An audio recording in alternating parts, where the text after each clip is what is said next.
it's going to be better than before. What is achieved in the last year. We're making progress every day, so we're very pleased to be an action plan for investment in Africa's digital economy, not just for the continent. Going to President of Botswana, congratulations on that mobile, because it's the only infrastructure that reaches most of the Somalis, even in the rural areas.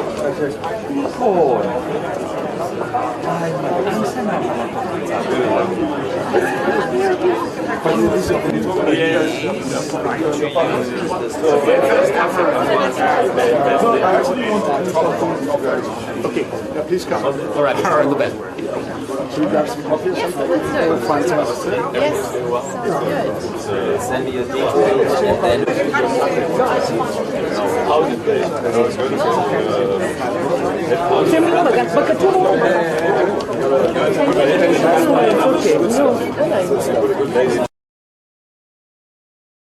There is great yields ahead, and that's also needed, of course. If the Secretary General of the Free Trade Agreement is given all the support he deserves, it can boost intra-African trade with staggering 50%. And by 2050, we can have a 29 trillion US dollar economy in Africa. Compared to today, that's almost 1/3 of the global GDP. The AFCFTA is not only an economic arrangement, but a bold statement of our shared destiny. And I crave your indulgence, ladies and gentlemen, to oblige you with a job done by a consultancy firm, Korn Ferry.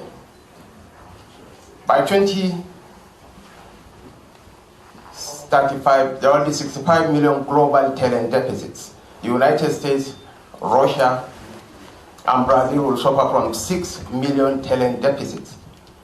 And Africa stands at a unique opportunity to take advantage of these talent deficits. Ours is the youngest continent. And by 2050, Nigeria will surpass the United States, will be the third most populous nation on earth. Our population will hit 440 million. As we are talking, there are 220 million telecom subscribers in Nigeria, 163 million internet users. So this provides us with a vista of opportunities for empowering our people. The maximum we have ever gained from the process of oil was 35 billion in 2011. But India, last year alone, got about $120 billion from outsourcing alone. We are a young continent, and the future belongs to us.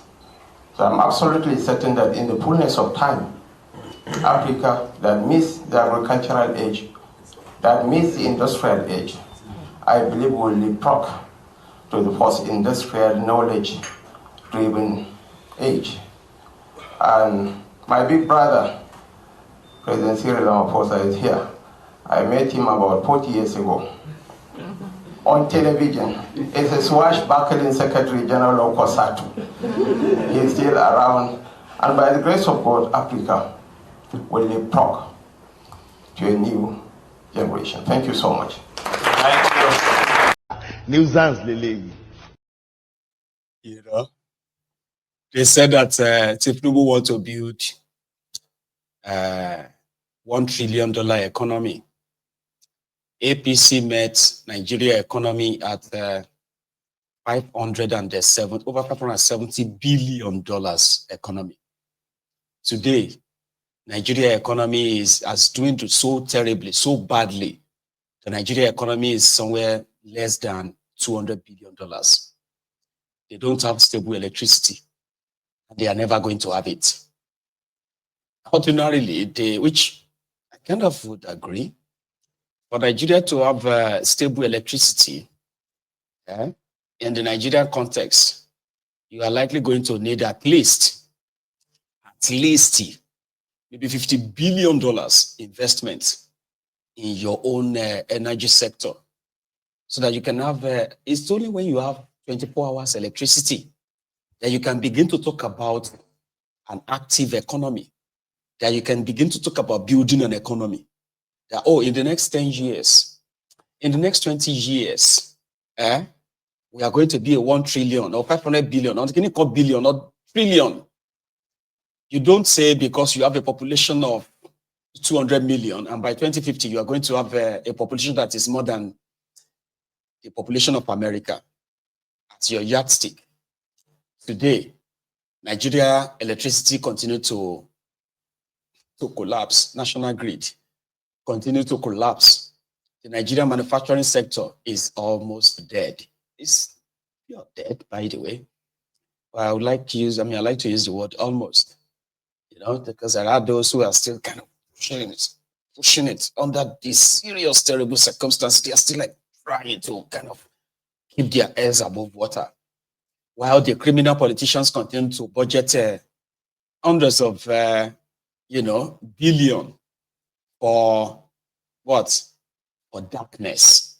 So how do you have a working economy when you don't even have an idea of how to have a sustainable power supply? You don't have security. You do not even know the number of your people. There is no verifiable or scientifically verified or scientifically proven population of Nigeria. No. Politicians and the World Bank, they continue to just project. You know what? If the population of Nigeria is 150 million in 2015, definitely it is now 200 million. They say, yes, we are 200 million. So by 2030, they are going to come back and tell you that if the population of Nigeria is 200 million in 2025, now it is going to be 300 million. Say, yeah, we are 300 million. And that is why they can't really plan it, because nobody has any reliable, genuine data of the Nigeria population, unfortunately. So, fraudster Sotobo Keyamo, was at the Senate. I think it was yesterday, Was it yesterday or today? Not sure. Anyway, doesn't matter. Otobo Keyamo is about to carry out his own fraud, just like Adisirika. Remember Adisirika? Yeah, that is the Bokuwari's Minister of Aviation. The guy that said that by year 2022, Nigeria will begin to manufacture aircraft. But the way they couldn't even give you a national carrier. He ended up defrauding you of over 100 billion naira on a fraudulent, fake Nigeria here.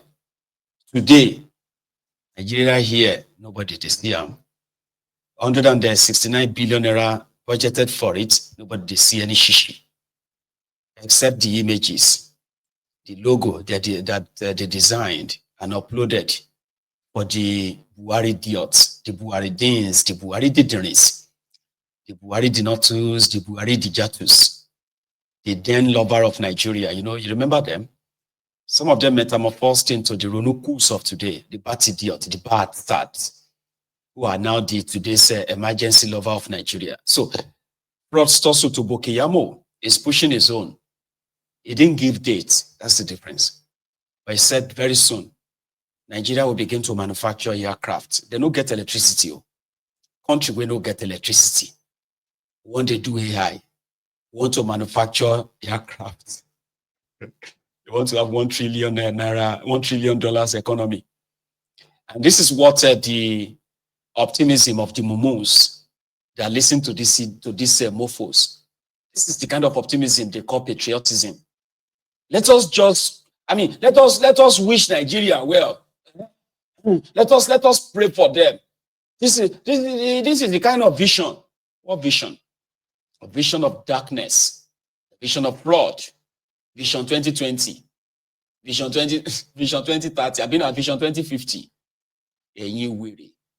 So it was there to explain to the Senate or the senators, a bunch of criminals like himself, the reason why Tinubu broke the aviation school into 6 geopolitical zones. Zaria has been a star for all of us. We've been very, very proud of Zaria. Zaria has been there since 1964, serving the entire country. And most of our pilots and the captains you see today pass through Zaria. So it's actually a pride for us. And it has received a lot of commendations from ICAO, a lot of certificates from all over the world. Right now, we're having problem of space in Zaria. To give you an update, sir, I'm sure you graciously approved it last year or the year before for us to buy an additional hotel in Zaria because we could not accommodate the students again in the main campus because of the burgeoning population of the school. So we had to now buy the Zaria Hotel. The Zaria Hotel is now an annex, even within Zaria, of that training college. And we expect the populations to even grow beyond that. So the question we ask ourselves is that, are we going to continue to buy houses in Zaria, within Zaria, to accommodate more population who are willing to come to the school? And if we are doing that, why not give other parts of this country the opportunity to also have access to those campuses too? Why continue to expand and buy private houses and hotels within one town in a country of 240 million people who want access to that? The same thing happened in the law school, sir. The law school, it was about the same time that Zaria was established in Kaduna, that the law school was established in Lagos. It was about 1960, 64, thereabout, that same period. But the law school has still grown beyond Lagos. The law school has campuses all over the country now for people to have easy access to law school. So it is one country, sir. The other people who they have campuses now that have been, named. Boeing has one. I think or Yola has one, and on like that. They are extremely grateful to the federal government. They are happy that they now have easy access to training facilities too. Yeah. So we cannot continue to expand only within Zaria. Other parts of this country should also have access to training facilities too. Thank you. Thank you, sir. Roadster Sotobo Keyamo. I mean, you can give that to him. He's a smooth talker, a very, very smooth liar. Tinubu's achievement. Because the idea is to begin to break the northern Nigeria's control over some certain institutions in the contraption. Remember, we are now in the era of Yoruba Lokan, Yorubanization. And if everything, we're having a meeting, the Yoruba Union meeting, and we're having a chat around the actions of Tinubu. And one of us was, a little bit kind of like optimistic, just like some of you would be. Say, I don't like Tinubu, but I want Tinubu to show these northerners, that they don't have control, they should not have control over everything. You know that Tinubu is also planning to move some of the weaponry of Nigeria down south.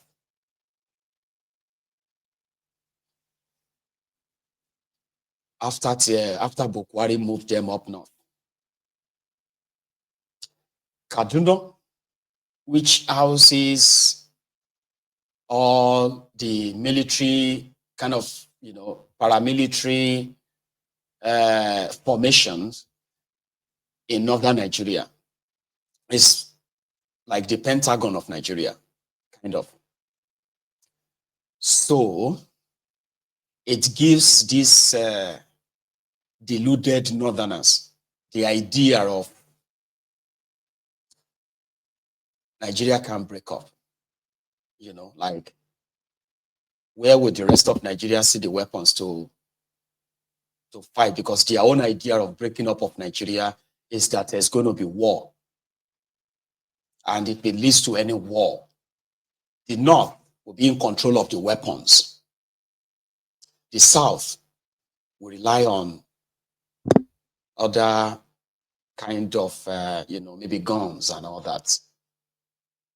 So the idea of moving the weapons of Nigeria and placing them strategically in other part of Nigeria is to reduce the influence of the North when it comes to control over weaponry.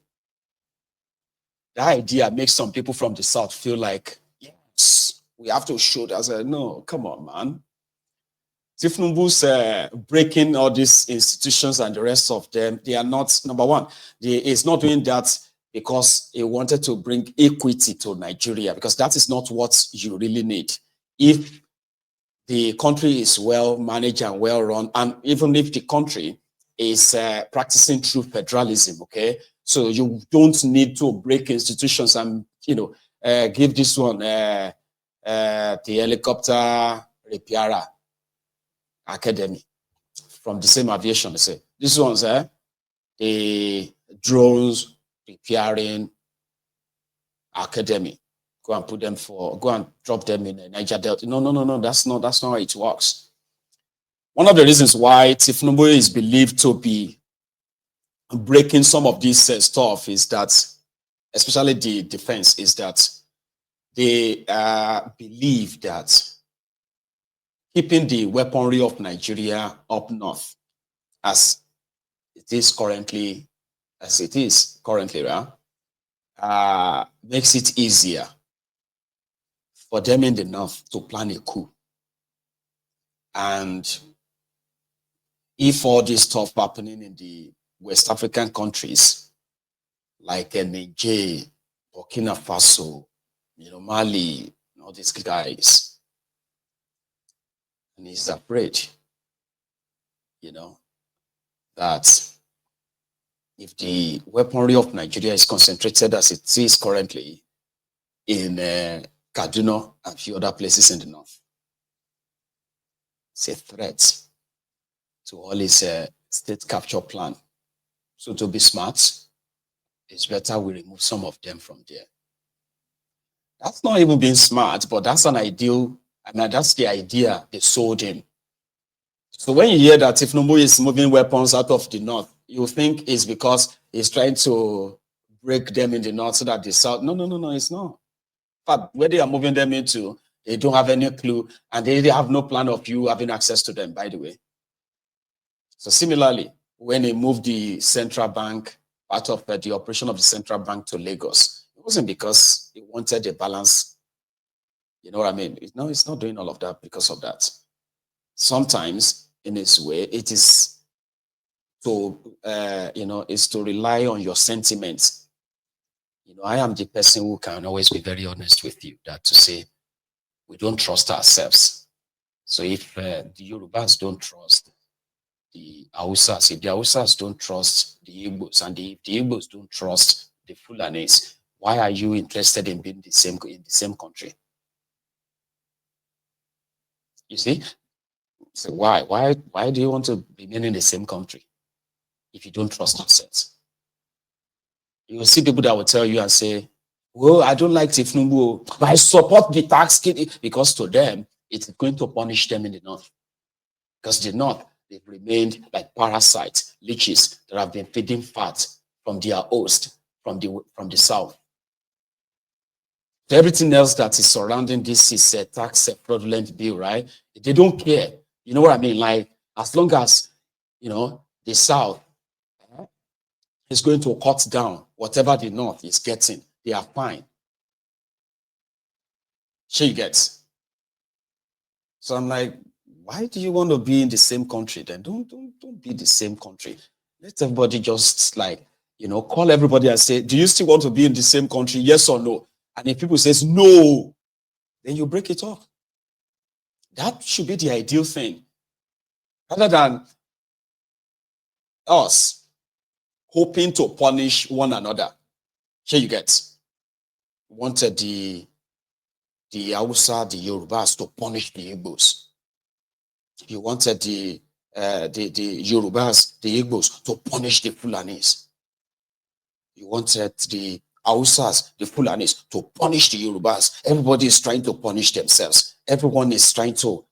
But when you tell them that, una no like una self, why can't you just break the whole thing up? Any reform that makes you happy that some people will be punished, some people will be shortchanged, some people they're supposed to hear